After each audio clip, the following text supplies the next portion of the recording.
Hi folks, McBeard here. I am back with another deck guide. We're actually going to revisit my Foltest list, which I posted about a week or so ago. I've been playing this deck a lot, the Northern Touch deck, and if you want to see that original guide, check the info below. I'll have a link to it there. But we're going to re-explore this deck because there's a couple of things that have changed. And as I've started to climb and I've understood the matchups better, I feel like I can make specific choices against certain factions and that the win rate is looking to be quite strong against almost all meta decks at this point. And there are a lot of losses that I can blame on fringe RNG or slight misplays. So they would have otherwise won the game, which I actually prefer. I mean, no one likes to lose, but if I can pinpoint exactly why I lost, it means the deck is okay, and that's okay. So let's look at the deck list right now.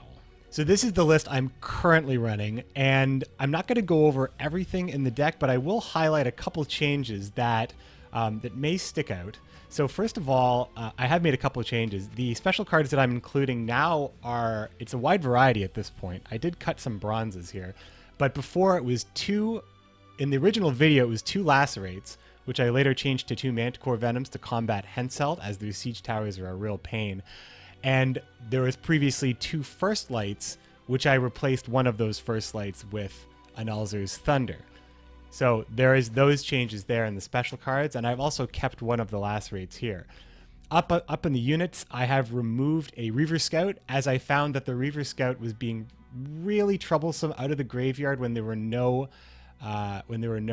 was nothing to pull, and in some real clutch situations where a medic might be just rolling the game out for me in round 3, I would pull a dead Reaver Scout, and sometimes the First Light would also pull a dead Reaver Scout. And while I would always play around this, even in situations where it's like 5 times out of 6 I got the card I want, it was just a little bit too high that I got the Reaver Scout. So I felt like by cutting a Reaver Scout, I would be okay. And sometimes the First Lights were really hard to play in round 1, as you don't ever want to draw a medic if there's nothing in the graveyard.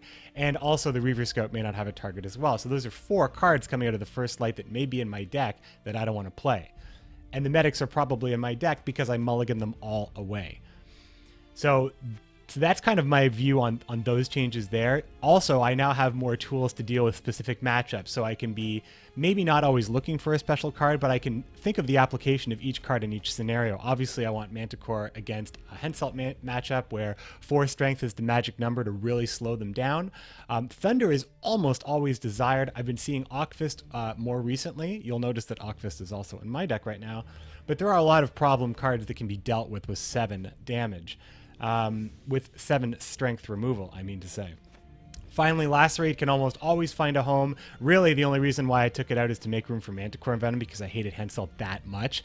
But if you end up with Manticore Venom, because your Trebs are always pinging, they'll eventually come into kill range of one of these cards. So maybe while you don't want an entire handful of special cards, you can get away with having 2. It's usually pretty good. Priscilla might grab one for you as well as you move on, and likely you're playing Priscilla more than once. The final change is two major card changes here that promote the deck's aggression. So this is probably one of the most aggressive lists I've ever run. So I have found myself 2-0ing my opponents very often because of how explosive the Northern Realms turns still are. Even after all the changes, when it comes to medics, when it comes to Priscilla, King of Beggars, medics, finding 2 medics in 1 turn, it can be really out of control, and you can facilitate those situations by playing Shawnee in round 2 if Priscilla is in the graveyard, perhaps playing Shawnee on Dandelion and knowing that your medics and your King of Beggars are all pulling out more than 1 body. Plus, Roach is always around to be the receiver of such beneficial buffs. So because I've identified this as a very aggressive deck, I felt like I had cards that maybe weren't that aggressive. So in Geralt Igni's case, Geralt Igni was not working for me in a number of situations, although working very well for me in other situations as well, because Geralt Igni is always great when you can eliminate 20 plus points. But the problem with Geralt Igni and this deck are the Trebs will keep the ceiling kind of uneven. So what you end up hitting may only be 1 unit if the row even stays at 20 because the Trebs are constantly removing strength. So Geralt Igni felt more and more like a 6 strength gold that summoned Roach. Instead, Yennefer Conjurer is a much more aggressive choice, which commits to the first round a lot. Much like Dandelion sticking or even Shawnee Dandelion in the first round, and you'll do it. You'll do it from time to time, and it's very, very hard to win that round when Dandelion is gold. And Baron as well with the Lubberkin, also a very great target for removal and a very dangerous target if it's up. All of these are very, very aggressive cards. Using Shawnee, obviously, in the second round is ideal, but you can use her very aggressively depending on what has been removed. Finally, use Vernon Roach liberally. Use it to remove a threat in the first round. Get Roach out. Sometimes you can't always draw Yennefer Conjurer, who is an ideal first play. So you're playing super aggressive. Additionally, an aggressive deck would more likely run Okvist than Stennis. I think with Stennis, you're often playing him under the condition that you don't care as much about the round, such as a round 2 in which you have won round 1, or in a round 1 where you are very much ahead in points, or as a response to your opponent's spy. These are all great situations in which you'd like to play Stennis. But Stennis is a reactionary card, and most times you don't just play Stennis. One thing that I will say about Stennis is that it did help in the Scoia'tael matchup, as it did block Scorch on your side of the board. I may miss Stennis. I may regret to take Stennis out, but right now I'm playing Okvist for a much more aggressive way of getting a card back into my hand, and also being a card that your opponent might just pass on. There's a lot of cards that just your opponent doesn't want to hang out with here. Yennefer Conjurer, Dandelion, the Lubberkin from Bloody Baron, and Okvist, and these Trebs are all long round enemies. They're enemies of the opposing long round, unless they have an answer for everything. And in those games where they have an answer for everything, and you actually have all of these cards in your hand, you may struggle to win that round. But it doesn't mean you're out of the game by any means, because of the way the medics work, the way Nanika works, the way Priscilla pulls out all sorts of stuff, including King of Beggars in some situations, you have a lot of potential to have like the last laugh with a huge swing in points in the third round. Sometimes losing round 1 is hard, but you want to take it deep, so it's very unappealing for your opponent to go into round 2. If you want more information about the deck and how I play the deck, check the first guide out in the info. In the meantime, let's jump into a game right now. All right, here we go. Once again, this is not a stream highlight. This is a YouTube exclusive. And we found one. Had to restart matchmaking a couple of times here. If it's peace you desire, prepare for war. Nilfgaard matchup, Onward! very rare. Attack! Very rare for me to have a Nilfgaard matchup. Nilfgaard and Skellige aren't around that much these days, I mean to say. So we do have a lot of dangerous cards that our opponent would need an answer for, but we also know our opponent runs Rot Tossers, which can answer things. So how do we answer the cows? How do we answer the cows? The good news is, things that the Rot Tosser kills, the medics can bring back. The other good news is we have a lot of gold units. We can bait the Rot Tossers. I mean, otherwise this hand is quite nice, except for the medic, of course. Vernon is good. Vernon actually kills a cow in the most inefficient way, but he can do it. I think the first light can go. It's really hard to be mad about this hand. Except for the fact that I have no trebuchet. I did get it there at the end. Oh, look at that little... That was glitched a little bit there. I got it. I got it in the end. So how do we want to do this? We'll start off aggressively, because we actually have that option. We drew Yennefer Conjurer. It doesn't happen all the time, but we did draw it. Because we do want to win this round very badly. What do you need? We have an excellent hand for round 2.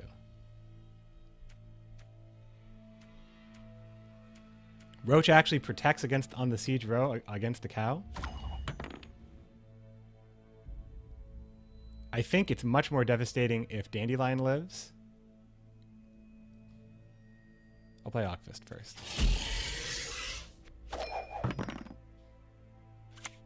Big threats, big threats. Mangonel, reveal Morvaran, is it?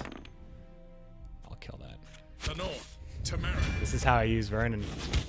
You just get that beauty ping, brings it down, Vernon finishes the job. And that's the round. Alright, so we didn't have to fight too hard for that one. We did go down a card. We should be able to make it back. But the thing is, we push. We push. We Shawnee back Ockfist, I think. We play Dandelion.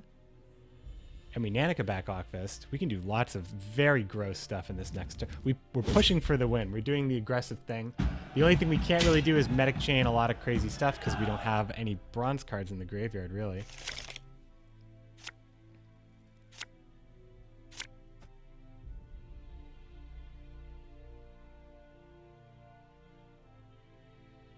But I think I put Dandelion out and bait the removal and then bring it back. And then Nanica back Ockfist. And then just go to town on him. That's what I think I do. The quill is mightier than the sword. Mango. I will kill that too. That's 2 mangoes down. Proceed according to plan. He might have Skellen that Mangonel. He wanted it so bad. He did play Skellen. Oh, you're probably not happy to see that.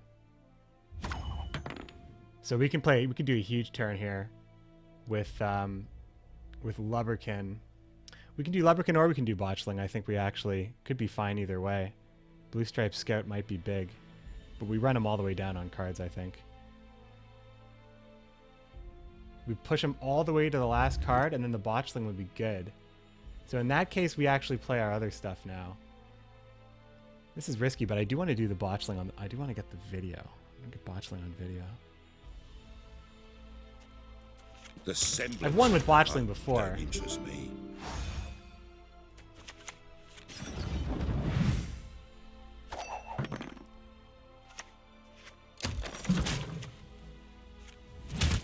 Okay.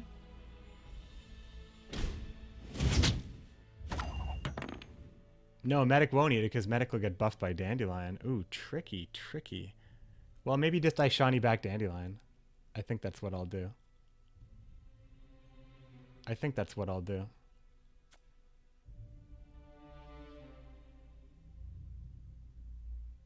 Do I make the Igni risk thing happen, though? I feel like I need to have a little bit of respect here. A little bit of respect. I mean, the more things that are dead, the more things come back with medics. But we're broke as shit Just gonna get peddlers. the two buffs here before Dandelion eats it. Well, Dandelion's gonna be able to buff for me again, though. There's been a mistake. I'm no mage.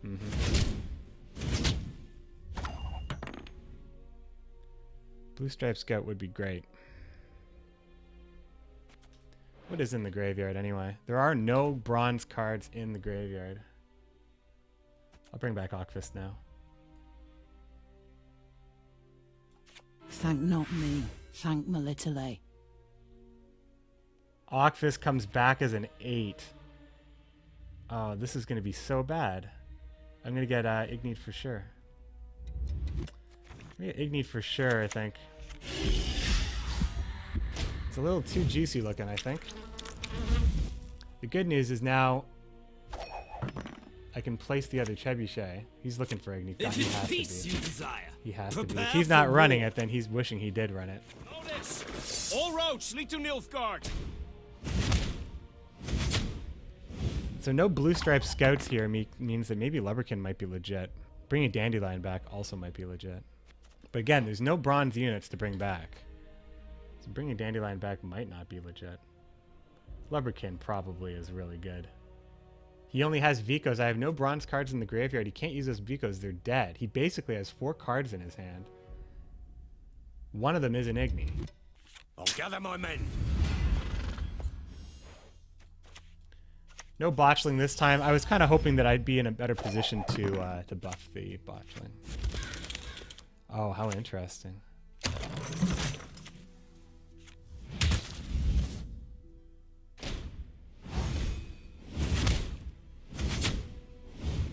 Well, again, there isn't anything I can do except for buff. Well, I can't. There's nothing in the graveyard.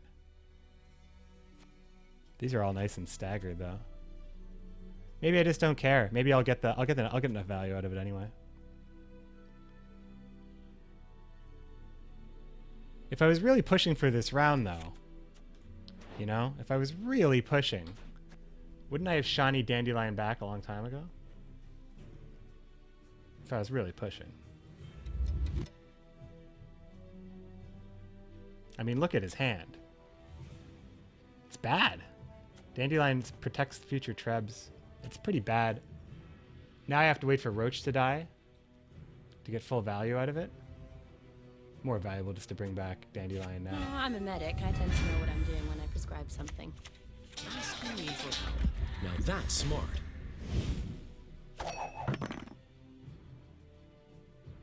The botchling could buff Roach. Botchling could buff Roach. ADC Vanamar. Tell me what you've got. Ooh, it's not going to be strong enough. It buffed Roach. Roach will live. Roach is going to live. So I'm talking about aggressive round twos. With a medic that is just dead. Medic's just dead. Onward! Attack! Slowly dealt with Lubberkin is better than a quickly dealt with Lubberkin. 2 Vikavara medics with nothing to res because I never let a bronze card get in my graveyard. Now there is. Now there is. You know what? You're not going to get it, man. You're not going to get it. Tell me you jest. Going to get it after you Igni me, though. Maybe he has Igni at that last card. I think it would have to be, wouldn't it? Or he'd have to concede. D-bomb? Oh, it is D-bomb.